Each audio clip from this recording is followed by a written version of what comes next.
5, 4, 3, 2, 1, go.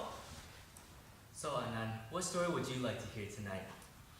How about you take a break today, Daddy?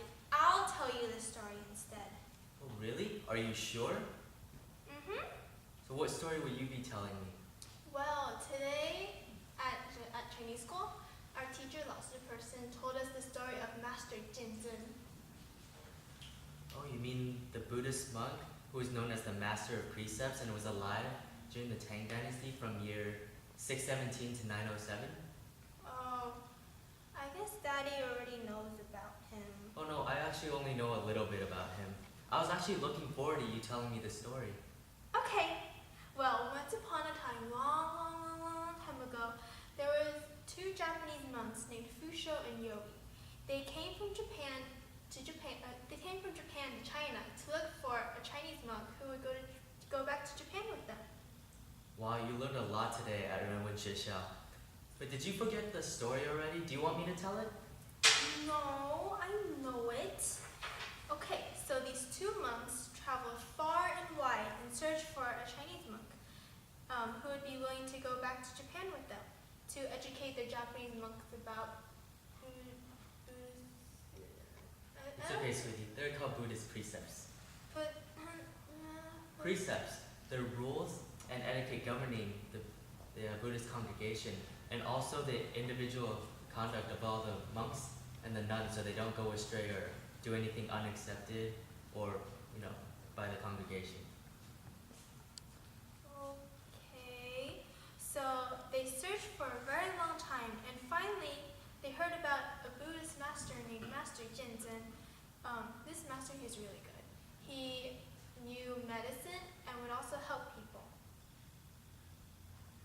These two Japanese monks went to find Master Jian Zhen and asked if any of his disciples would be willing to go to Japan with them.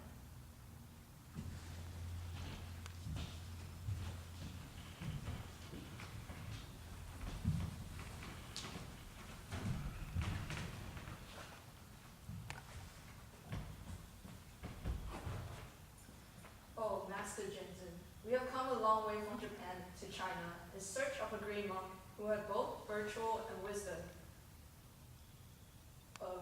Now looking back on it, we have been searching for 10 long years. Master, in Japan, our Prince Shangdi has declared Buddhism as a national religion. This has been in effect for nearly 100 years. Since our laws exclude Buddhist monks from paying taxes, many regular civilians have decided to become Buddhist monks to escape from poverty and from paying taxes. This hurts the development. Because of this, we have a lot of monks who aren't truly devoted to nor understand Buddhism. This hurts the development of Buddhism in Japan.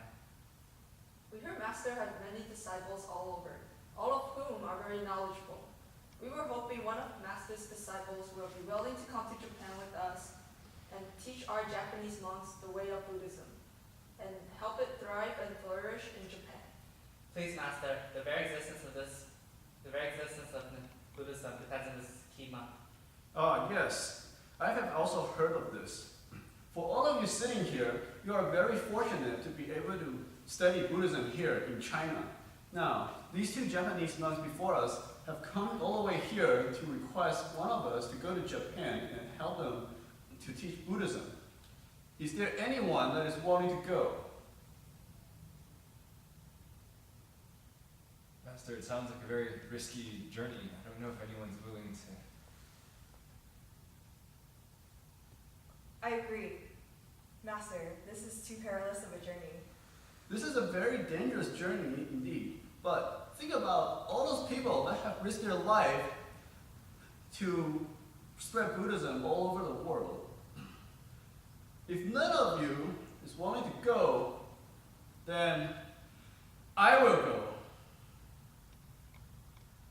If Master's going to go, then I will go with him. I will go too. Good night, Master.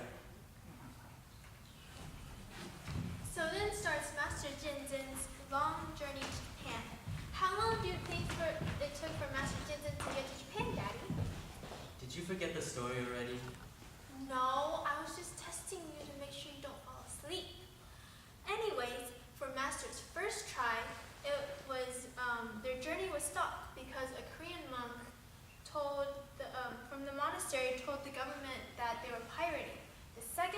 was stopped because of bad weather. The third time, their ship was destroyed by a typhoon, but then they're lucky because the government ship passed by and brought them back. For the fourth try, one of Master Jian Zhen's disciples named Master Ling Yo. Master must not be allowed to make this perilous journey. He is so old and frail. Who knows what would happen to him if he were allowed to go? Must do something to stop him from going. I will write a letter to the governor and ask him to intervene in this matter.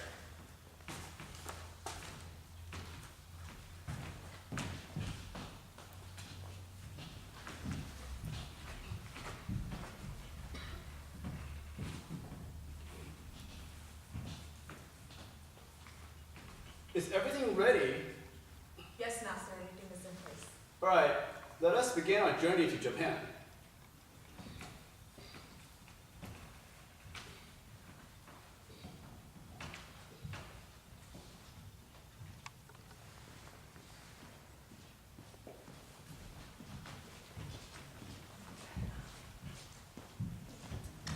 Ah, yes. We should do what's best for everyone, and Master Jian Zhen. Soldiers, escort Master Jian Zhen back to Yangshan. 是 yes. Master, wait. Under the order of the government, we are here to escort you back to Yangzhou.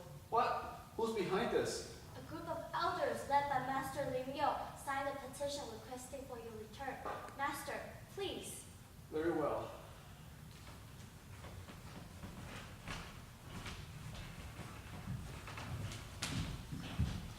Master, I'm tired. Please leave.